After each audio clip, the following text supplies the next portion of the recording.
what I do. Like I said, there's many different ways you can prepare this dish. One of the favorite ways that I like to prepare is with a sauce piquant. It is a Cajun sauce, brown roux, little jalapenos, nice tomatoes, very good, strong, bold flavors. My grandmother always told me if it's not spicy, it's not right. So she doesn't allow me to prepare anything that doesn't have a little bit of to it. All right? So we'll go ahead on, get this fire going. A little canola oil. Maybe about a quarter cup. Now, the reason why we use canola oil over butter, canola oil has a higher smoke point. So the best way to make a roux, especially a gravy for gumbo or etouffee, is to let the oil start to smoke. Olive oil, you'll burn it. Butter, you'll burn it. Don't worry about that. This is us. It's personal. So while the oil's getting hot, add just a little bit more. We're going to go ahead on and break down the shallot. And the shallot's like a cousin of a garlic and onion if they came together, you know, holy matrimony, all that good stuff, and they made a baby. You get a shallot.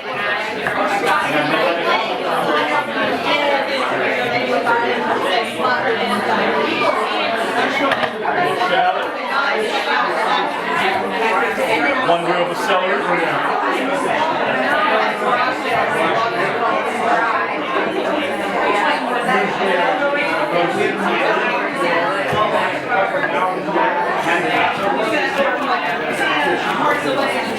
And of course this would be a lot easier on my back and me if it was a little taller.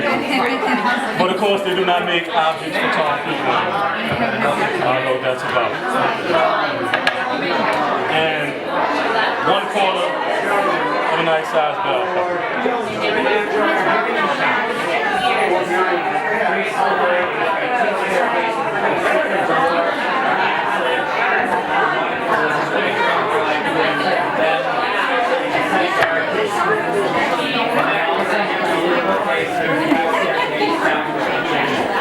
So of course this is almost a trinity.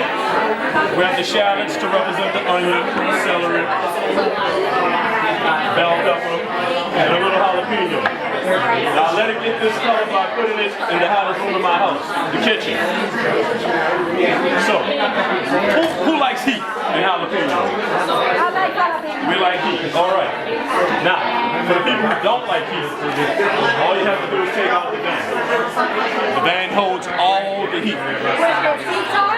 No. The van right here, this is all the heat. Yeah, where the seats are. Yes. So I'm just going to go ahead on, brush a little slice. Does anybody see that smoke in the skillet yet? Just a little bit. Just going to add a little bit. Jalapeno. Yes, it's a red jalapeno. I let it get that color by just letting it sit out in the kitchen. Heat, humidity, then it turns around. Beautiful. Okay, so we see the smoke? This is going to happen fast. Flour, we're going to add a little flour. Start to make our roux.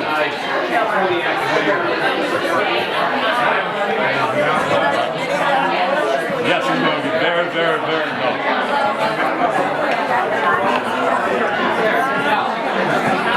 All right.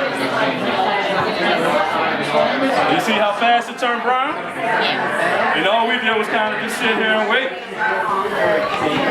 And now it's a beautiful brown. You can smell the nutty flavors already developing in it. Smelling beautiful, smelling beautiful. Now, one trick. Add a little bit of seasoning. A little Creole seasoning. Smell those aromas. Now by adding the seasoning, you allow all the spices, the oils and the spices to begin to cook and let all the flavors come out. Now what we're going to do, we're going to add our shallots, bell peppers, celery, and jalapenos. And what that's going to do is going to help slow down the cooking.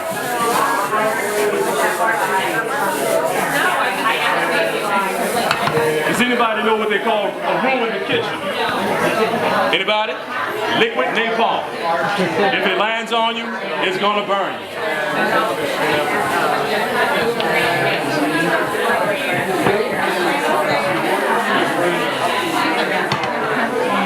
So it's probably about 350 degrees just right here alone.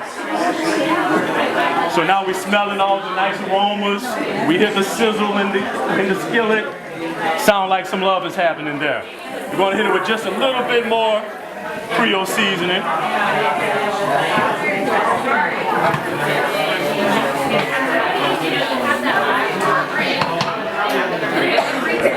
Yes. The season right. Get the season right. Beautiful, beautiful. Now we're going to add a little garlic. I did tell y'all it was a real cooking demo, right? We're not playing in the kitchen. So everything that's making everyone cough is the oils from the seasoning. All those peppers and garlics in the air. Yes. Now for me to stop choking everyone. Add a little chicken stock.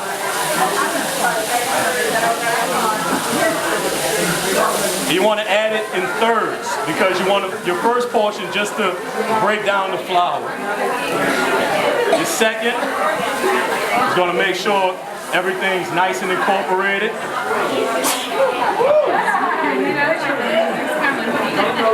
And then the third just to make sure it's going to be thick enough. Now we don't want to add too much stock because we still have to add some tomato sauce to it.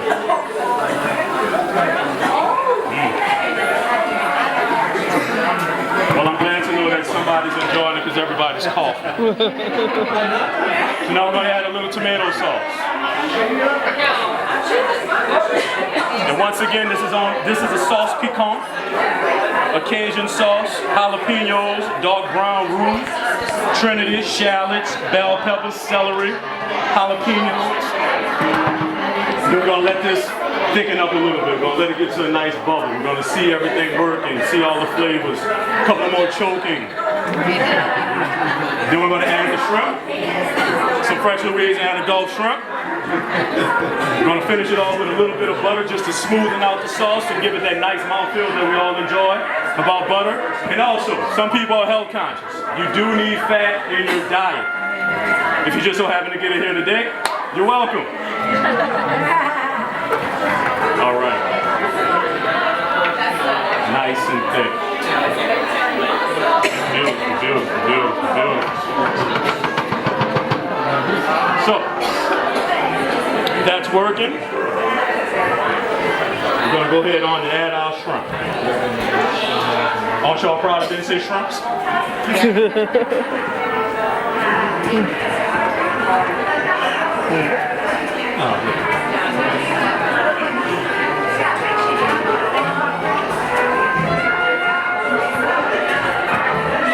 So, while this is working, I'm going to take a little parsley here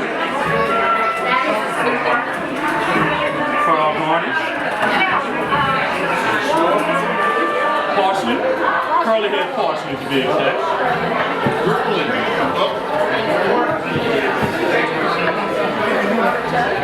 Not Italian. Now, even though the camera's recorded, the only reason why I got curly is because we did not have any flat heads to tell. There is a difference in flavor. The curly does not have a more strong parsley flavor that we're all used to as the Italian. Curly is normally used for what we're going to use, the garnish.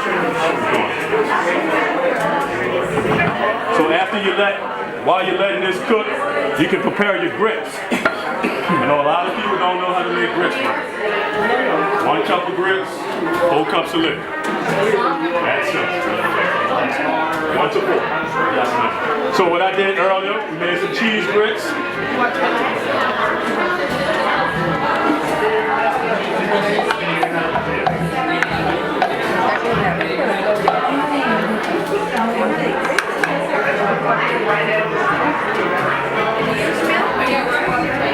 I use use equal parts of water and half. I was telling my judge, sometimes I use heavy cream when I'm not concerned about your calories or cholesterol, but when I'm being cautious and making sure everybody's healthy, I use half.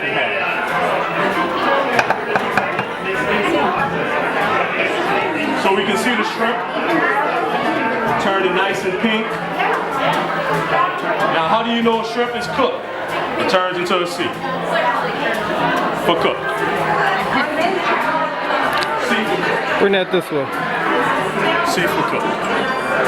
All right. But this one is almost done. No, not too much. We don't trust him. Yes, exactly. He's not cooked. And it's always important to add your herbs closer to the end because fresh herbs only last for very so long in hot cooking. But if you're using an herb like thyme, oregano, rosemary, they can handle the strenuous cooking of a long cooking process. What about basil? Basil is another one you want to add at the end. Yes, it's a delicate herb. If it has, and this is one way you know, if it has a woodsy end, long cooking. If it's regular herbs, short term, at the end. All right? That's simple enough, right? Pay attention.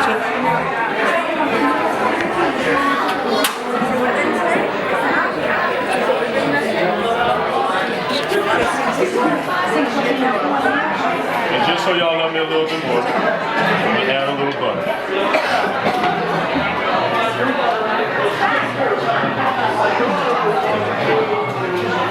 Just shake the pan back and forth, slight stir.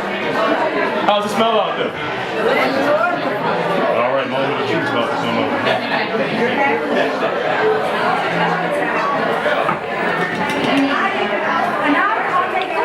Yes, they are all nice and cooked. Shrimp on average take between 3 to 5 minutes to cook, especially in a nice hot liquid like this.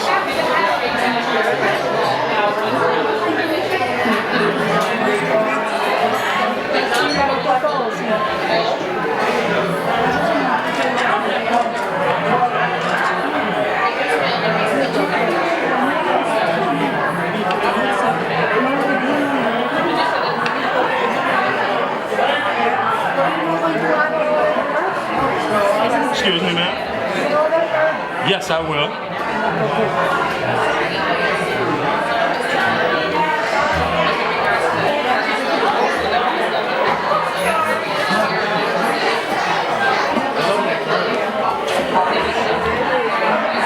There you have it.